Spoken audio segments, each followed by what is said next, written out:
سلام و شب و روزتون خوش. این بار سومیه که من دارم متن این اپیزودو بازنویسی میکنم و بار دومیه که دارم ضبطش میکنم. موضوع این ویدیو به مراتب سخت‌تر از ویدیوی قبلیه و انتظار دارم که کلی با من مخالفت بشه.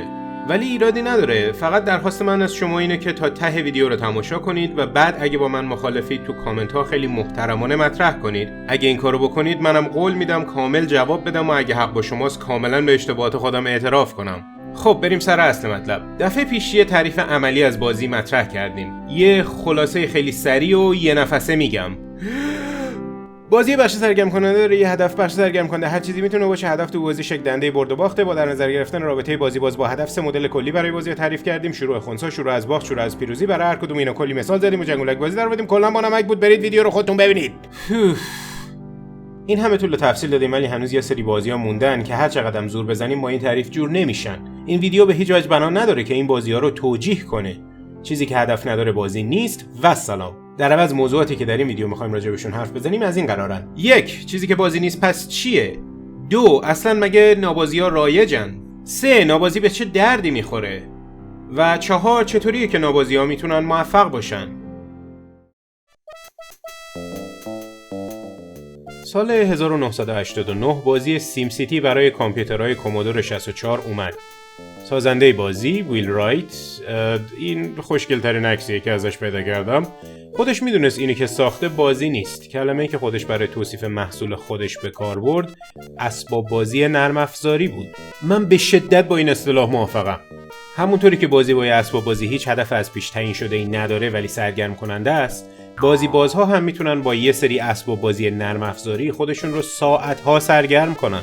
البته این اولین و آخرین اسباب بازی نرم افزاری ایشون نبوده. ایشون همه این نوابازی‌ها رو خودشون طراحی کردن و خلاصه گند اسباب بازی نرم افزاری رو به شدت درآوردن.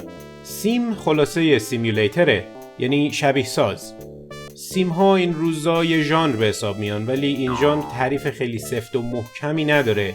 چون تو این ژانر هم بازی‌های به شدت جدی داریم مثل فلایت سیمیولیتر، هم مزخرفات دوزاری داریم مثل گود سیمیولیتر. سیمز طبق تعریف ما بازی نیست. این بزبز قندی هم دیگه بازی نیست. ولی شبیه سازای جدی‌تر بازی‌ترن. مایکروسافت فلایت سیمیولیتر و یورو تراک سیمیولیتر هر دو در کمال تعجب با اینکه با واقعیت نزدیک‌ترن ولی هدف دارن و از سیمیولیترهای فانتزی بازی‌ترن. بیشتر نوازی‌های سبک سیمیولیتر یه ژانر دیگه هم هستن که تعریف خیلی مشخص‌تری داره. سندباکس. سندباکس به معنی جبهه شن در اصل یه محیط بازی برای بچهای کوچولوئه.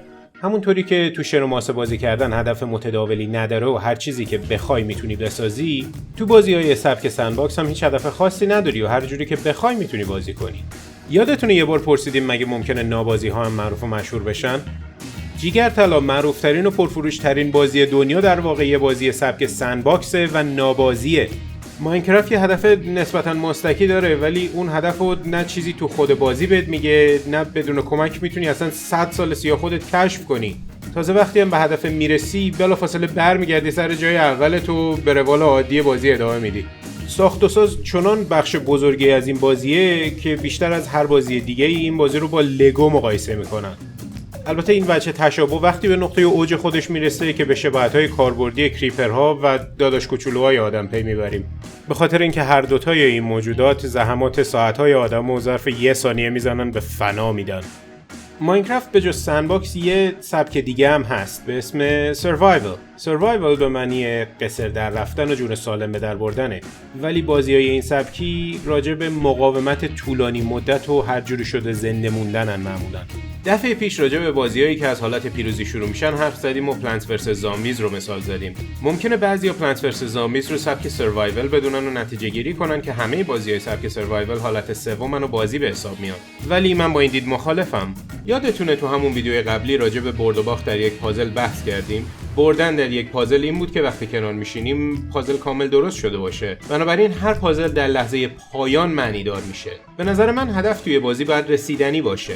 وقتی پایان دستیافتنی نباشه مثل این میمونه که داری سعی میکنی یک چاله بی‌نهایت رو پر کنی یا یه شکم سیری ناپذیر رو سیر کنی. بازی‌های سروایولی که پایان ندارن مثل 7 Days to Die یا Project Zomboid شما رو با یه موقعیتی مواجه میکنن که هیچ وقت نمیتونید از سر بازی بلند شید و بگید برنده شدم. Plants vs Zombies هم مرحله داره هم پایان. بازی‌های مثل The Forest یا Subnautica هم پایان دارن هم سروایوال هستن. پس میشه با این حال یه سری از تجربه‌های این سبکی هنوز هم نابازی هن. اینجا وقتشه که دوتا کلمه حرف جدی با هم بزنیم. بازی بودن یا نبودن یه چیزی به معنی بهتر یا بدتر نبودن اون چیز نیست. ما چون از بچگی بازی کردن رو دوست داشتیم فکر می‌کنیم بازی نبودن یه چیزی خل درجه به حساب میاد. در صورتی که بازی فقط یه برچسبه. اگه شما یه چیزی رو دوست دارید و ازش لذت می‌برید واقعا مهم نیست که اسمش بازیه یا نه. مهم اینه که شما از تجربتون لذت بردید یا نه. من خودم خیلی چیزا رو دوست دارم که با این تعریف جور نیستن. هم سیمز، هم ماینکرافت، هم یه خروار از بقیه بازی‌های سبک سروایوال. و البته این به این معنی هم نیست که ما حق داریم هی حرف دیگران رو اصلاح کنیم و بگیم این بازیه و این نابازیه. هدف من در این ویدیوها این نیست که به بازیکن‌ها گیر بدم. لطفاً از ویدیوهای من این برداشت رو نداشته باشید. اینجا جای بحث یه خورده عمیق‌تر در مباحث بازی شناسیه، یه خورده هم سرگرمی و شوخی. خلاصه جوگیر نشید لطفاً. بازی What Remains of Edith Finch رو دیدین؟ به معنی آنچه که از ایدث فینچ باقی مانده. اگر ندیدین حتما همین الان پیداش کنید و امتحانش کنید. تجربه فوق‌العاده‌ایه. ولی از اول تا آخر بازی فقط یک کچاپ دستتون. ولی از اول تا آخر بازی فقط یک کتابچه دستتونه و کاملا بدون هدف دارید جلو میرید. هیچ نه میدونید دارید چه کار میکنید، نه اینکه بازی به شما هدف خاصی میده. این تجربه فوق‌العاده هم یه نابازیه. ممکنه این سوال برای کسایی که بازی کردن به وجود بیاد که چرا؟ این بازی هم هدف داره هم پایان. هدفش پی بردن به اصل ماجرای بازیه. چرا من ادعا میکنم که نابازیه؟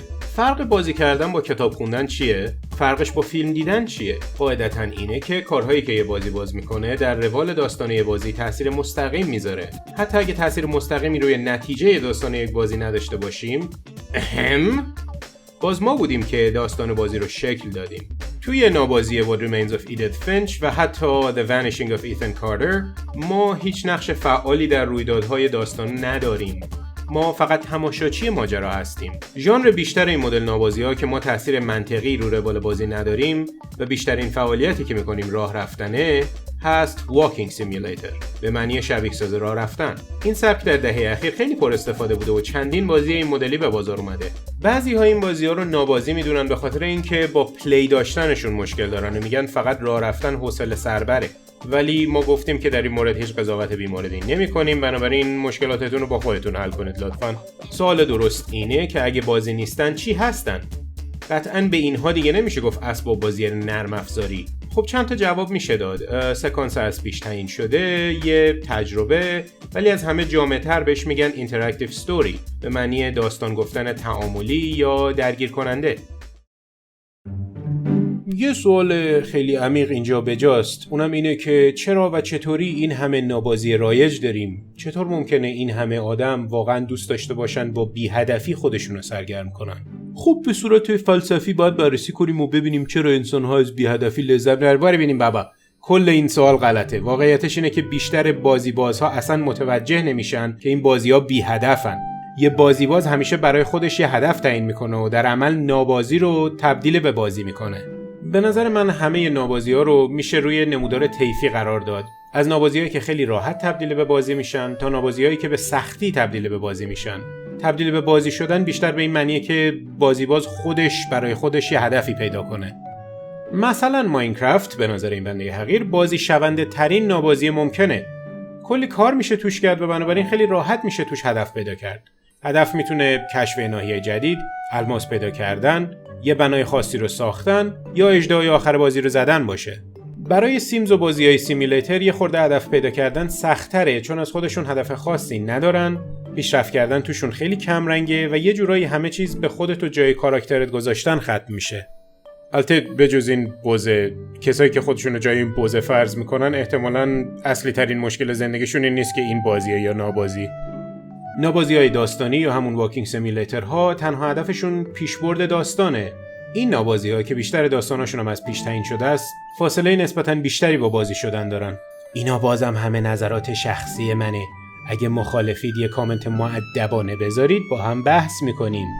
در منتها علیه این نمودار هم من گیم آف لایف کانوی رو قرار میدم، بازی که اینقدر موهومی و غیر ملموسه که بیشتر شبیه مدل سازی های آکادمیکه تا بازی. اگه نمیدونید دارم راجع به چی حرف میزنم بی خیالش بشید، خیلی بازی حوصله سربریه. خب به پایان این ویدیو هم رسیدیم. امیدوارم که مفید فایده بوده باشه. ویدیوهای بعدی یه سری تفریح آموزشی جدید هستن به محوریت ژانرها در بازی‌ها. اگه که می‌خواید تعریف ژانر در بازی‌ها و انواع اونها رو بیشتر بشناسید، لطفاً سابسکرایب فراموش نشه و اگه ویدیوی بعدی حاضره لینکشو هم بعد همین اطراف گذاشته باشم. خب تا ویدیوی بعدی فعلا خدا نگهدار.